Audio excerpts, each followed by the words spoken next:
আমরা যে অ্যাটাকিং এর কথা বলছিলাম, অর্থাৎ লিওনেল মেসি আর এমবাপ্পের কথা বলছিলাম, আমরা একটু এমবাপ্পের অ্যাটাকিংটার একটা ছবি দেখব। অর্থাৎ অ্যাটাকে সে সেরা, একেবারেই first rank Kylian Mbappe, 8.97 attacking score তার।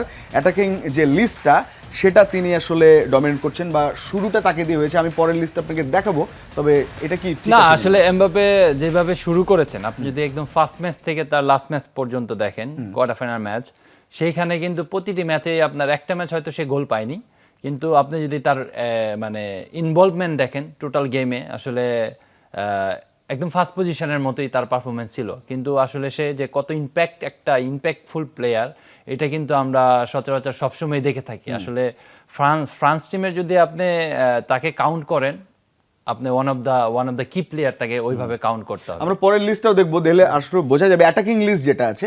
এরপরে আমার মনে হয় যে একটু সারপ্রাইজিং হলেও মেসিকে টপকে বেলিংহাম আসলে উপরে আছেন, 8.25, 8.07 লিওনেল মেসি, তারপর হালান্ড আছেন, মানজাম্বি আছেন, উসমান ডেম্বেলে আছেন। কিন্তু অ্যাটাকিং লিস্ট এটাই, ভিনিরা 8-এ, হ্যারি কেইনও নিচে দেখছি, মানে একেবারে এমবাপ্পের পর বেলিংহাম যেভাবে তিনি না উঠে আসলে এসেছেন।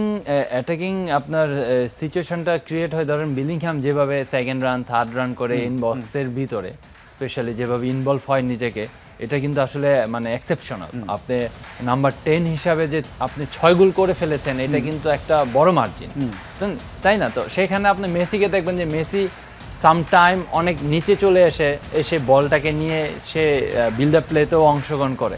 সে কিন্তু ফিক্সড একটা পজিশনে থাকে না, হয়তো সে ওয়ার্ক করে, কিন্তু তাকে দেখবেন যে সেভারাল পজিশনে আপনার পিচের মধ্যে থাকে। তো সেই ক্ষেত্রে কিন্তু আপনি তাকে একটু ইনভলভমেন্ট আমার কাছে মনে হয় এই ওয়ার্ল্ড কাপে কমই দেখবেন। আপনি যদি লাস্ট ওয়ার্ল্ড কাপে দেখেন, মানে তার যদি শুধু অ্যাটাকিং এর কথা বলি, সেক্ষেত্রে এই জায়গাটা